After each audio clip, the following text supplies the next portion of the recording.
রানী দেবীর জন্মদিন উপলক্ষে তার বৌমা রাত্রিবেলা গরম ভাত, ডাল, মাটন কষা, লুচি, ছোলার ডাল, আলুর তরকারি, পনির এবং চিকেন কষা রান্না করে। শীতকালে তারা সবাই গরম গরম খাবার খেতে খুব পছন্দ করে। কিছুক্ষণের মধ্যেই রানী দেবীর কেক কাটা হয়ে গেলে তারা পরিবার মিলে যখন একসাথে খাবার খেতে বসে তখন তাদের প্রতিবেশী প্রিয়াঙ্কা দেবী তাদের বাড়িতে এসে উপস্থিত হয়। সেই সন্ধ্যাবেলা থেকে তোমাদের বাড়িতে কত সুন্দর সুন্দর খাবারের গন্ধ বেরোচ্ছে, তাই আমাকে তোমাদের বাড়ির খাবারের গন্ধ এখানে টেনে নিয়ে আসলো। পাড়ার মহিলারা বলছিল আজকে নাকি রানীর জন্মদিন। কোথায়? আমাকে তো কেউ নিমন্ত্রণ করলো না। আসলে এই বুড়ো বয়সে কি আর জন্মদিন পালন করব বলতো? এই ঠান্ডার মধ্যে একেই কোমর ব্যথায় উঠতে পারি না, তাই আমার ছেলে মেয়ে বৌমা আমার জন্য জন্মদিনের অনুষ্ঠানের আয়োজন করেছে। আমরা ঘরোয়াভাবেই পালন করছি তো, তাই কাউকে নিমন্ত্রণ করা হয়নি। যাক বাবা, ভালো হয়েছে। তা তোরা বুঝি এখন খেতে বসেছিস? না না কাকিমা, খাওয়া প্রায় শেষের দিকে, আপনি তার মাঝেই এসে পড়লেন। কিন্তু টেবিলে তো এখনো অনেক খাবার আছে। বাহ, টেবিলে এত ভালো ভালো খাবার দেখে আমার প্রাণ একেবারে জুড়িয়ে গেল। এই সবেমাত্র আমার বৌমা বাপের বাড়ি থেকে ফিরে এসেছে, ছেলেও একটু আগে অফিস থেকে বাড়ি ফিরলো। আর তোমরা তো ভালো করেই জানো আমার বরের শরীরটা সেরকম ভালো থাকে না, আমারও শরীরটা ভালো নেই, তাই আজকে আর রান্না করতে ইচ্ছা করেনি। আমি ঠিক সময় মতো তোমাদের বাড়িতে চলে এসেছি। জন্মদিনের দিন আসলাম, তাই আমি কিন্তু শুধু মুখে ফিরে যাব না বলে দিলাম। প্রিয়াঙ্কা দেবী এমন কথা বললে সুস্মিতা এবং তার পরিবারের খুব খারাপ লাগে। সুস্মিতা এই শীতের মধ্যে অনেক কষ্ট করেই সবার জন্য রান্নাবান্না করে। এখন আবার প্রতিবেশী যদি সেই খাবারে ভাগ বসাতে আসে তাহলে সেই বিষয়টা কারোরই ভালো লাগার কথা নয়। কাকিমা, আপনি আমাদের সাথে বসুন, একেবারে রাত্রিবেলা ডিনার করে তারপর বাড়ি যাবেন। না না, তোমাদের সাথে বসে খাওয়া দাওয়া করতে গেলে অনেক দেরি হয়ে যাবে। তার থেকে বরং তুমি যা দেবে আমাকে প্যাকিং করে দিয়ে দাও। আর হ্যাঁ, শুধু আমার একার মতো দিও না কিন্তু, আমরা বাড়িতে 4 জন সদস্য, সেই বুঝে খাবার দেবে, যাতে আমাকে আর রাত্রিবেলা রান্না করতে না হয়। প্রিয়াঙ্কা দেবীর মুখে এরকম নির্লজ্জদের মতো কথা শুনে সুস্মিতার খুব রাগ হয়, কিন্তু সে কিছু বলতে পারে না। সে তখনই প্রিয়াঙ্কা দেবীকে গরম গরম ভাত, ডাল, মাছ, মাংস, পনির, কেক, মিষ্টি ইত্যাদি প্যাকিং করে দিয়ে দেয়। প্রিয়াঙ্কা দেবী সেই খাবারগুলো নিয়ে মনের আনন্দে বাড়িতে ফিরে যায়। বাড়িতে গিয়ে সে তার পরিবারের সাথে বসে মজা করে খাবারগুলো খেয়ে নেয়। এভাবে দেখতে দেখতে কিছুদিন কাটে, কিন্তু প্রিয়াঙ্কা দেবী মাঝে মধ্যেই প্রতিবেশীদের বাড়িতে যায় আর ঠিক একই রকম ভাবে খাবার চেয়ে নিয়ে চলে আসে। ওরে বাবারে, বৌমা কি ঠান্ডা পড়েছে গো! আমি তো শীতে একদম কেঁপে যাচ্ছি। তোমার বড় ওদিকে বাজার থেকে আবার কড়াইশুঁটি নিয়ে এসেছে। আমার কাছে আবদার করছিল কড়াইশুঁটির কচুরি আর আলুর দম খাবে, কিন্তু আমি এই শীতের মধ্যে কিছু রান্না করতে পারবো না। ও বাবা রে! বৌমা, তুমি বরঞ্চ কড়াইশুঁটিগুলো জলে ধুয়ে পরিষ্কার করে কচুরি আর আলুর দম রান্না করে ফেলো। আপনি কি পাগল হয়ে গেছেন? এই শীতের মধ্যে আমার রান্না করতে বয়েই গেছে। শুনুন না, আমি দেখছিলাম পাশের বাড়িতে ওই সুস্মিতা আর ওর পরিবার ছাদে বসে গোল করে গল্প করছে আর ভালো মন্দ রান্নাও করছে। আজকে যদি 2 বেলার খাবার ওদের বাড়ি থেকে জুটে যায় তাহলে কিন্তু খুব ভালো হবে। কথাটা তুমি কিন্তু খুব একটা মন্দ বলনি। চলো ছাদে গিয়ে একবার দেখি যে ওরা শীতের মধ্যে রোদে বসে কি এমন রান্না করছে। এই বলে প্রিয়াঙ্কা দেবী এবং তার বৌমা ছাদে চলে যায়। তারা দেখে যে সুস্মিতা এবং তার পরিবার ছাদে রোদে আরাম করে বসে আলুর পরোটা, কড়াইশুঁটির কচুরি, পোলাও এবং গরম গরম আলুর দম রান্না করছে। এত সব ভালো ভালো খাবার দেখে তারা লোভে পড়ে যায়। ওই দেখুন মা, আমরা যেই ছাদে ভালো মন্দ রান্না করতে এসেছি অমনি রান্নার গন্ধে আপনার লোভী প্রতিবেশী ছাদে উঠে এসেছে। এখনই আমাদের বাড়ি থেকে খাবার চেয়ে নিয়ে গেল বটে। সত্যি বাবা, লোকের বাড়ি থেকে খাবার চাইতে লজ্জাও করে না। এই কারণে আপনাকে বলছিলাম ছাদে রান্না বান্না করার দরকার নেই। শীতের মধ্যে নিচে রান্না করতে কষ্ট হচ্ছিল তবুও ঠিক ছিল, কারণ এখন আবার এদেরকে কে খাওয়াতে যাবে বলুন তো? এরকম বলতে নেই বৌমা, কেউ যদি বেশি খেয়ে যায় তাহলে আমাদের কোনো ক্ষতি হবে না। ঈশ্বরের দয়ায় আমার বাড়িতে খাওয়া দাওয়ার কোনো অভাব নেই। সুতরাং তুমি এসব কিছু ভেবো না, কেমন? রানী দেবী এই কথা বললে তার বৌমা সুস্মিতা একেবারে চুপ করে থাকে। ও বাবা, গোটা পরিবার একেবারে ছাদে উঠে এসেছে যে। তোমরা ভালোই তো পিকনিক করছো। একবার তো আমাদের বলতে পারতে, তাহলে আমরা একসাথে পিকনিক করতাম। আমরা না হয় ভাগাভাগি করে বাজার করতাম, কিন্তু একসাথে পিকনিক করলে খুব আনন্দ হতো। ছাদে দাঁড়িয়ে না থেকে আমাদের বাড়িতে চলে আয়, আমরা ছাদে বসে একসাথে পিকনিক করব। রানী দেবী এই কথা বললে প্রিয়াঙ্কা দেবী খুবই খুশি হয়। তাই সে তখনই তার বৌমাকে নিয়ে তাড়াতাড়ি করে রানী দেবীর বাড়ির ছাদে চলে যায়। তারা সবাই মিলে একসাথে বসে খাবার খায়। এমনকি খাবার খেয়ে বাড়ি যাওয়ার সময় প্রিয়াঙ্কা দেবী এবং তার বৌমা বাড়তি খাবার প্যাকিং করে বাড়িতে নিয়ে যায়। এভাবে বেশ কিছুদিন পেরিয়ে যায়। কিন্তু প্রিয়াঙ্কা দেবী এবং তার বৌমার শীতকালে লোকের বাড়ি থেকে খাবার চেয়ে খাওয়ার স্বভাব যেতে চায় না। একদিন সুস্মিতা যখন রান্নাঘরে দাঁড়িয়ে রান্না করে, তখনই প্রিয়াঙ্কা দেবীর বৌমা মালা হাতে করে বাটি নিয়ে তাদের বাড়িতে যায়। আমার শাশুড়ি মা শ্বশুরমশাই স্বামী এখন বায়না ধরেছে গরম গরম কফি খাবে, তারপরেই লাঞ্চ করবে। কিন্তু কফি বানাতে গিয়ে দেখি কফি শেষ হয়ে গেছে। কফি কিনবো বলে এখন কোনো দোকানও খোলা পাচ্ছি না, তাই বাটি নিয়ে আসলাম। তোমার রান্নাঘরে কফি থাকলে আমাকে একটু দেবে? হ্যাঁ, তুমি অপেক্ষা করো, আমি এখনই কফি নিয়ে আসছি। সুস্মিতা কফি নিয়ে আসতে চলে যায়। এমন সময় মালা দেখে যে সুস্মিতা শীতকালীন স্পেশাল বেশ গরম গরম কাঁকড়া কষা, ভাত, ডাল এবং তার সাথে ভেটকি মাছের পাতুরি রান্না করছে। এত ভালো ভালো রান্না দেখে সে খুবই খুশি হয়, কারণ এই সুযোগে সে তার শ্বশুরবাড়ির পরিবারের জন্য খাবার চেয়ে নিয়ে যেতে পারবে। তাকে আর সেদিন রান্না বান্না করতে হবে না। বাড়িতে কাকা শ্বশুর ঘুরতে এসেছে, এখন ওনার জন্য আবার কে রান্না করবে? আমার এমনিতেই পার্লারে অ্যাপয়েন্টমেন্ট বুক করা আছে, তাই এখন সবার জন্য রান্না বান্না করতে গেলে আমার আর পার্লারে গিয়ে ফেসিয়াল করা হবে না। কিছুদিন পর নাকি শীত আবার বেড়ে যাবে, তাই তখন পার্লারে এমনিতেও যেতে পারবো না। এদের বাড়ি থেকে আজকে দুপুরের খাবারটা চেয়ে নিয়ে চলে যাই। কিছুক্ষণের মধ্যেই সুস্মিতা কফি নিয়ে এসে মালাকে দিয়ে দেয়। শোনো না, এখনই আমার শাশুড়ি মা আমাকে ফোন করেছিল। আমাদের বাড়িতে তো আমার কাকা শ্বশুর ঘুরতে এসেছে, তাই উনি এখন আবদার করেছে গরম গরম কাঁকড়া কষা খাবে। কিন্তু এই দুপুরবেলা কাঁকড়া কোথায় পাবো বলো তো? দেখলাম তুমি কাঁকড়া কষা রান্না করছো, ভালোই হয়েছে। একদিকে তুমি যা যা রান্না করছো আমাকে বাটি করে সব ভর্তি করে দিয়ে দাও, আমি নিয়ে গিয়ে ওনাকে খাইয়ে দেব। তারপর সন্ধ্যাবেলা আবার বাটিগুলো ফেরত দিয়ে যাব। আমি তো জানতাম তুমি যা চালাক, তুমি শুধুমাত্র কফি নিয়ে ফিরে যাবে না। প্রত্যেক দিন শীতের মধ্যে কষ্ট করে আমি রান্না করব, আর তোমরা গোটা পরিবার এখান থেকে খাবার ফ্রিতে উসুল করে নিয়ে চলে যাবে। এটা তো হতেই পারে না। শাশুড়ি মা না হয় ভালো মানুষ, কিন্তু আমি অতটা ভালো নই। আজকের মতো আমাদের বাড়ি থেকে পেট পুড়ে ভালো মন্দ খাবার খেয়ে নাও, কালকে থেকে তোমাদেরকে ভালোই শিক্ষা দেব। এই ভেবে সুস্মিতা তাকে বেশি বেশি করে গরম গরম খাবার দিয়ে দেয়। মালাও খুশি মনে লাফাতে লাফাতে শ্বশুর বাড়িতে ফিরে যায়। তারা একসাথে মিলে আরাম করে খাবারগুলো খেয়ে নেয়। কিন্তু অন্যদিকে সুস্মিতা এবং তার পরিবারের সেই আতপেটা খাবার খেয়ে পেট ভরতে চায় না। কি ব্যাপার সুস্মিতা, আমি আজকে সকালবেলা কত কাঁকড়া নিয়ে এলাম, আর রান্না করার সময় এত কম রান্না করেছো কেন? এমনিতেই শীতকালে আমার খিদে বেশি পাই, আর তার উপর প্রত্যেকদিন এরকম আতপেটা খাবার খেতে ভালো লাগে না, কি বলো?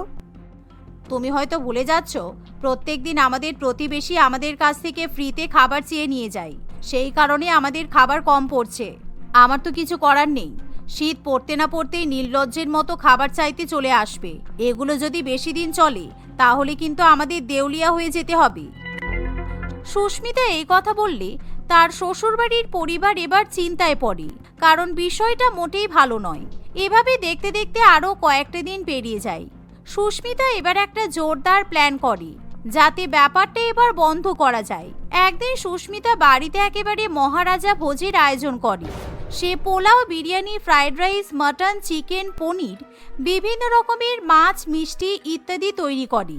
স্বাভাবিকভাবে সেদিন প্রিয়াঙ্কা দেবী এবং তার পরিবার নিজেদেরকে ঠিক রাখতে পারে না, কারণ শীতের মধ্যে যদি এরকম খাবার ফ্রিতে প্রতিবেশীদের বাড়ি থেকে নিয়ে আসা যায় তাহলে তো কোনো কথাই হবে না। সুস্মিতা এবং তার পরিবার যখন একসাথে খাবার খেতে বসে, তখনই প্রিয়াঙ্কা দেবী এবং তার বৌমা বাটি হাতে খাবার চাইতে চলে যায়। আসুন, আপনাদের জন্যই অপেক্ষা করছিলাম। আমরা বুঝতেই পেরেছি আজকে যা শীত পড়েছে আপনি আপনার বৌমা মোটেই রান্না করতে পারবেন না, কারণ আপনারা তো শীতকালে রান্না করতে মোটেই পছন্দ করেন না। তাই আমাদের বাড়িতে প্রত্যেকদিন খাবার চাইতে চলে আসেন। ঠিকই আছে, আজকে কিন্তু আমি আপনাদের জন্য বেশি বেশি করে রান্না করেছি। বৌমা, তুমি যে কি বলো না, আসলে ব্যাপারটা সেরকম নয়। আমার বর আর আমার ছেলে দুজনেই খুব কুঁড়ে। সকালবেলা উঠে কাজে এত ব্যস্ত হয়ে যায় যে ওরা বাজার করতে যেতেই চায় না। আর আমরা তো সবেমাত্র ঘরের কাজ করে উঠলাম, তাই আর রান্না করতে ইচ্ছা করে বলো? তোমরা তো আমাদের নিজের মতোই, তাই তোমাদের বাড়ি থেকে খাবার নিয়ে গিয়ে খেয়ে নেব। তাহলে আর রান্না বান্নার কোনো ঝামেলা থাকবে না। হ্যাঁ রে, আমাদের বাড়ি থেকে তোরা যে খাবার নিতে এসেছিস তা তোদের হাতেই বড় বড় বাটি দেখেই বুঝতে পারছি। রানী দেবী এই কথা বলতে না বলতেই প্রিয়াঙ্কা দেবী এবং তার বৌমা খাবার চাওয়ার জন্য বড় বড় বাটিগুলো সামনে এগিয়ে দেয়। এমন সময় রানী দেবী এবং সুস্মিতা তাদেরকে বাটি ভর্তি ভর্তি খাবার দিয়ে দেয়। কিন্তু ওদিকে সুস্মিতার স্বামী লুকিয়ে লুকিয়ে তাদের ফটো এবং ভিডিও তুলে রাখে। কিছুক্ষণ পর প্রিয়াঙ্কা দেবী এবং মালা যখন নিজেদের বাড়িতে গিয়ে একসাথে বসে খাবার খায়, তখন তারা ফোনে সোশ্যাল মিডিয়া খুলে একেবারে অবাক হয়ে যায়, কারণ তাদের এরকম প্রতিবেশীদের বাড়ি থেকে খাবার চাওয়ার ফটো এবং ভিডিও ভাইরাল হয়ে যায়। সবাই তাতে হাহা রিয়্যাক্ট দেয় এবং অনেক হাসাহাসিও করে। সেই ফটোর ক্যাপশনে আবার সুস্মিতা লিখে রাখে, এই চিটিংবাজগুলোকে চিনে রাখুন, এরা শীতকালে রান্না করার ভয়ে লোকের বাড়ি থেকে, মানে আমাদের মতো প্রতিবেশীদের বাড়ি থেকে ভালো মন্দ খাবার চেয়ে নিয়ে খেয়ে বেড়ায়, কিন্তু তার বিনিময়ে কোনোদিনও আমাদেরকে কিছুই খাওয়ায় না। এরা কোথা থেকে এসেছে জানি না, কিন্তু এরা খুব চিটিংবাজ। সবাই সতর্ক হন, এরা যদি কোনোদিনও আপনাদের বাড়িতে খাবার খেতে যায় তাহলে ফ্রিতে কখনো খাবার খাওয়াবেন না। পারলে এই ছবি আর ভিডিও আরও বেশি শেয়ার করুন।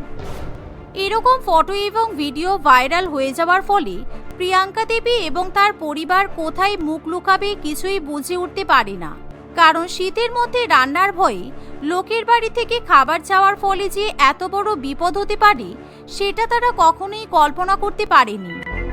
মা, দেখেছেন তো, আপনাকে বারবার বারণ করেছিলাম ওরকম লোকের বাড়ি থেকে খাবার চেয়ে চেয়ে খাবার খেতে হবে না, কিন্তু আজকে কি হয়ে গেল বলুন তো? আমরা তো আর বাড়ি থেকে বাইরেই বেরোতে পারবো না। আরে, রানীর বৌমা যে এরকম করবে তা কে জানে? আমি যদি জানতাম তাহলে কোনোদিনও যেতাম নাকি?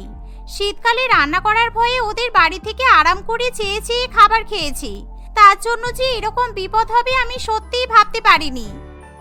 সেদিনের পর থেকে প্রিয়াঙ্কা দেবী এবং মালার পরিবার যখনই রাস্তায় বেরোয় তখনই তাদেরকে খাবার চেয়ে খাওয়া বলে ডাকা হয়, তাই তারা লজ্জায় বাড়ি থেকে বেরোনো বন্ধ করে দেয়।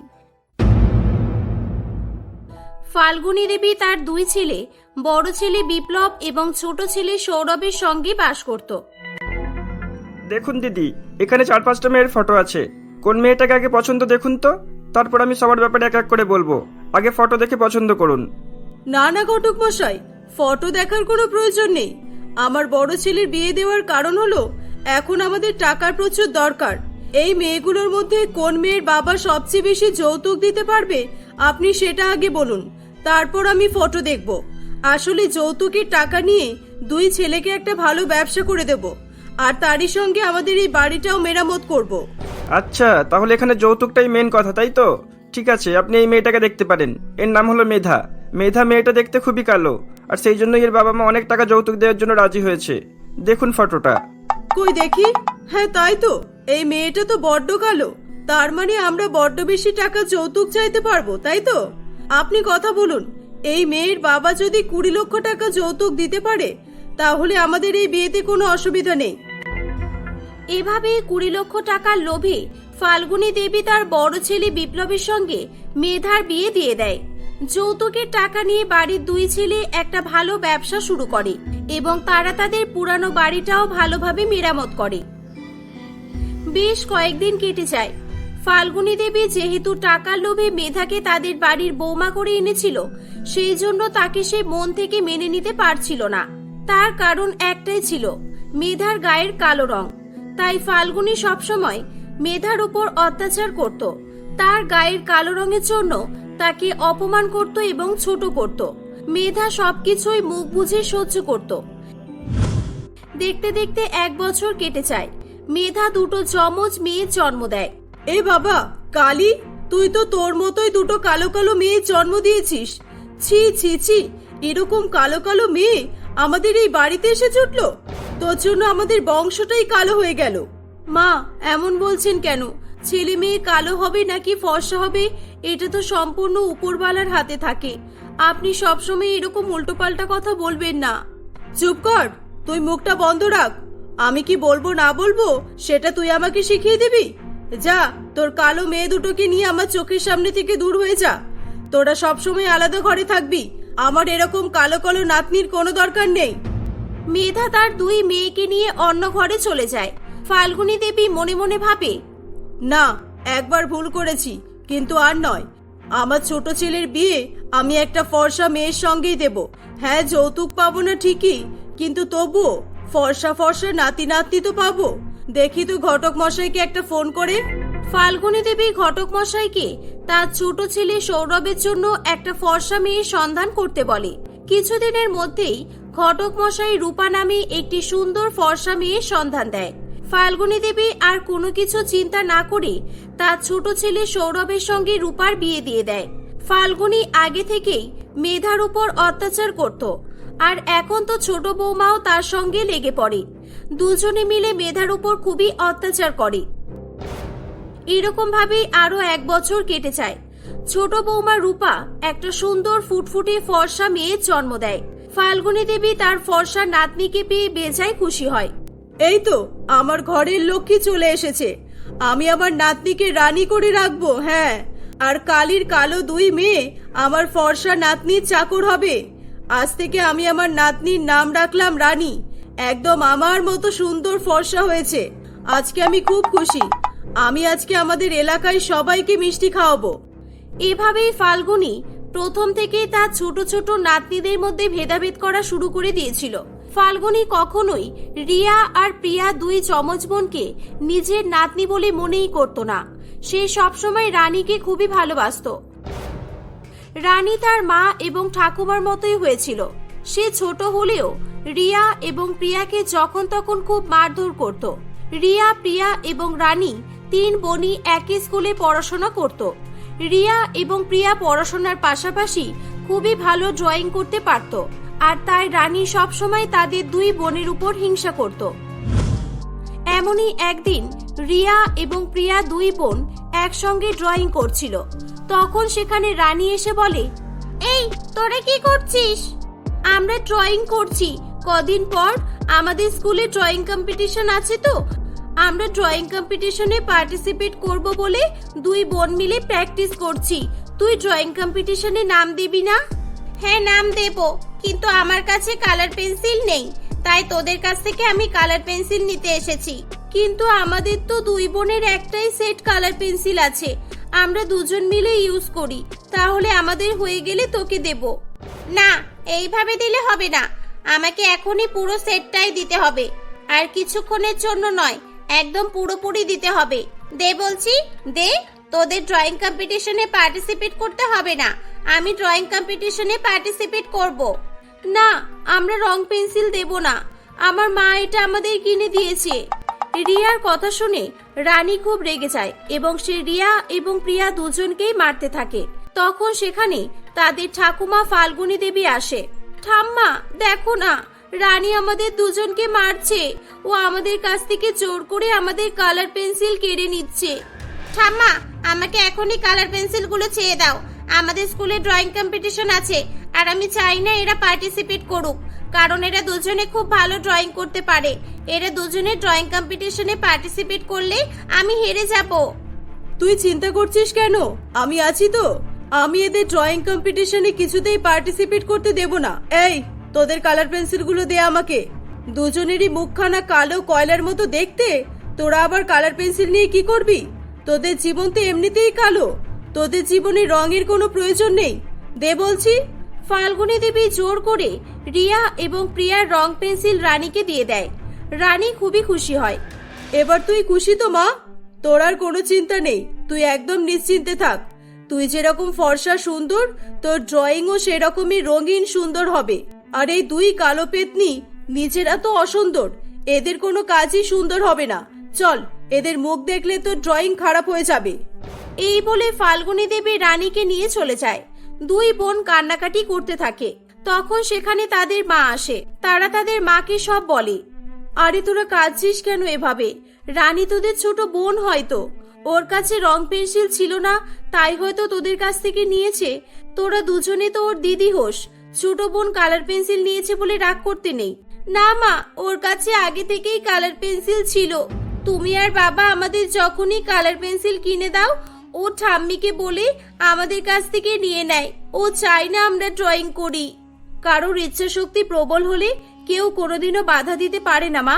আমি তোদের আবার কালার পেন্সিল কিনে দেব। এবার তোরা চুপ কর। হ্যাঁ, তোর তো আর কাজ নেই, সংসার থেকে মেরে কেটে টাকাগুলো চুরি করে শুধু কালো দুই মেয়ের পেছনে টাকা ঢালছিস। এদের পড়াশোনা করিয়ে কি লাভ হবে বলতো? দুজনে দেখতে যা কালো, এদের দুজনের বিয়ে কিভাবে দিবি সেই চিন্তা কর। আমার মেয়েদের বিয়ে নিয়ে আপনাকে ভাবতে হবে না। আমি আমার মেয়েদের জানি, আমার মেয়েরা সব দিক থেকে এগিয়ে আছে। আর আমার বিশ্বাস ওরা একদিন জীবনে সফল হবে। আর ওদের বিয়ে নিয়ে আমার কোনো চিন্তা থাকবে না। এসব ঢঙের কথা ছাড় তো। সব দিক থেকে এগিয়ে আছে? কোন দিক থেকে এগিয়ে আছে শুনি? ক্লাসে ফার্স্ট হলে, ভালো ড্রয়িং করতে পারলেই যে ভালো বর পাবে তা কিন্তু নয়। তোর দুই মেয়ের বিয়ে দেওয়ার জন্য অনেক টাকা যৌতুকের প্রয়োজন পড়বে। মনে নেই? তুই নিজেই তো কালো বলে তোর বাবা মা যৌতুক দিয়ে তোকে বিদায় করেছিল। বলছি শোন, এদের পড়াশোনা বন্ধ করে দে। বেকার এদের পেছনে টাকা নষ্ট করে কোনো লাভ নেই। এদের বিয়ের জন্য টাকা জমাতে থাক। এই বলে ফাল্গুনী সেখান থেকে চলে যায়। কিন্তু মেধা কারোর কোনো কথাতেই কান দিত না। সে সব সময় তার মেয়েদের উৎসাহিত করত। দুই বোনেরই ইচ্ছা ছিল বড় চিত্রকর হওয়ার। তাই স্কুল পাশ করার পর মেধা তাদের দুজনকে আর্ট কলেজে ভর্তি করে দেয়। রানীও বেশ ভালোই ড্রয়িং করত। সে সবসময় চেষ্টা করত রিয়া এবং প্রিয়ার উপরে যাওয়ার। তাই সে রিয়া এবং প্রিয়ার সঙ্গে একই কলেজে ভর্তি হয়। রিয়া এবং প্রিয়া তাদের আশেপাশে ছোট ছোট ড্রয়িং কম্পিটিশন এবং অনলাইন ড্রয়িং কম্পিটিশনে পার্টিসিপেট করত। তাদের দুই বোনের এক বিশেষত্ব ছিল, তারা দুজনে মিলে একটা ছবি ড্রয়িং করত। তাদের দুজনের মধ্যে এত মিল ছিল যে একই সঙ্গে একটা ছবি ড্রয়িং করতে তাদের কোনো সমস্যা হতো না। একদিন, ঠাম্মি, সামনের সপ্তাহে ডিস্ট্রিক্ট লেভেলে ড্রয়িং কম্পিটিশন আছে। রিয়া আর প্রিয়া কিছুতেই আমাকে সফল হতে দিচ্ছে না। ওরা ডিস্ট্রিক্ট লেভেল কম্পিটিশনে পার্টিসিপেট করলে ওরাই তো ফার্স্ট হবে। আমার কি হবে বলো তো? সব সময় ওদের জন্য আমাকে পেছনে থাকতে হয়। না, তুই চিন্তা করিস না, এবার সেটা হবে না। আমি ওদের ড্রয়িং নষ্ট করে দেব। আর এবার শুধুমাত্র তুই ফার্স্ট হবি। তুই আরো বড় বড় ড্রয়িং কম্পিটিশনে পার্টিসিপেট করতে পারবি। ব্যাস, তোকে আর কিছু ভাবতে হবে না। ওদের ড্রয়িং এর স্বপ্নটাই আমি ভেঙে কালো করে দেব। দেখতে দেখতে ডিস্ট্রিক্ট লেভেল ড্রয়িং কম্পিটিশনের দিন চলে আসে। সমস্ত স্টুডেন্ট যে যার মতো ড্রয়িং করতে ব্যস্ত ছিল। ফাল্গুনী দেবীও সেখানে গিয়েছিল। সে সুযোগ বুঝে রিয়া এবং প্রিয়া ছবিতে রং ঢেলে নষ্ট করে দেয়। কিন্তু সে ভুল করে রিয়া এবং প্রিয়ার ড্রয়িং এ রং না ঢেলে রানীর ড্রয়িং এর উপর রং ঢেলে ফেলেছিল। রানী এই দেখে খুবই রেগে যায় এবং সে তার ঠাম্মিকে খুবই উল্টোপাল্টা কথা শোনাতে থাকে। এটা তুই কি করলি বুড়ি? তোকে বলেছিলাম ওদের ড্রয়িং নষ্ট করতে, আর তুই আমার ড্রয়িংটাই নষ্ট করে দিলি। শয়তান বুড়ি, তুই আমার সাইডে নাকি ওদের সাইডে? তুই এভাবে আজকে আমার জীবনটা নষ্ট করে দিবি আমি কোনোদিনও ভাবিনি। আমি তোকে ছাড়বো না, আমি তোকে পুলিশে দেব। এই তুই কিভাবে কথা বলছিস রে মা? আমি তোর ঠাম্মি, তুই এটা ভুলে গেছিস? আমি ইচ্ছে করে এসব করিনি। আমি ভুল করে তোর ড্রয়িং এর উপর রং ঢেলে ফেলেছি। আমাকে ক্ষমা কর। না, আমি তোর কথা বিশ্বাস করি না। শুধু তোকে কেন, আমি কাউকেই বিশ্বাস করি না। আমি এখনই তোর নামে পুলিশের কাছে কমপ্লেন করব। তখন সেখানে রিয়া এবং প্রিয়া চলে আসে। রানী, ঠাম্মির সঙ্গে এমন করিস না। ঠাম্মি ভুল করে ফেলেছে, ঠাম্মিকে ক্ষমা করে দে। আর তুই আমাদের ছবিটা নিয়ে নে। তুই সবার সামনে এই ড্রয়িংটা শো করবি। নে ধর, ঠাম্মিকে আর কিছু বলিস না প্লিজ। রানী খুবই খুশি হয়ে তাদের দুই বোনের ছবিটা নিয়ে চলে যায়। ড্রয়িং কম্পিটিশন শেষ হতে আর মাত্র 20 মিনিট বাকি ছিল। রিয়া এবং প্রিয়া 20 মিনিটের মধ্যেই দুজনে মিলে একটা সুন্দর ছবি এঁকে ফেলে। সকলের ড্রয়িং দেখার পর ডিস্ট্রিক্ট লেভেল কম্পিটিশনে রিয়া এবং প্রিয়াকে উইনার হিসেবে ঘোষণা করা হয়। এই দেখে রানী তেলে বেগুনে জ্বলে ওঠে, কিন্তু ফাল্গুনী দেবী খুবই খুশি হয়। আসলে ফাল্গুনী দেবী তার ভুল বুঝতে পেরেছিল, যাকে সে ছোটবেলা থেকে তার রূপের জন্য নিজের বাড়ির রানী করে রেখেছিল, আজকে সেই তাকে মুহূর্তের জন্য পর করে দিল। ফাল্গুনী দেবী রিয়া এবং প্রিয়ার কাছে হাত জোর করে ক্ষমা চায়। না ঠাম্মি, তুমি আমাদের কাছে ক্ষমা চেও না। তুমি যদি ওই ড্রয়িংটা নষ্ট না করতে, তাহলে হয়তো আমরা দুজনে ফার্স্ট হতেই পারতাম না। সময়ের সঙ্গে সঙ্গে রিয়া ও প্রিয়া অনেক বড় বড় ড্রয়িং কম্পিটিশনে অংশগ্রহণের সুযোগ পায়। কয়েক বছরের মধ্যেই তারা অনেক বড় চিত্রকর হয়ে যায়। তাদের ড্রয়িং অনেক অনেক টাকা দামে বিক্রি হতে থাকে। এভাবে রিয়া ও প্রিয়া দেখতে কালো হলেও তাদের জীবনটা রং দিয়ে তারা রাঙিয়ে তুলতে সক্ষম হয়েছিল।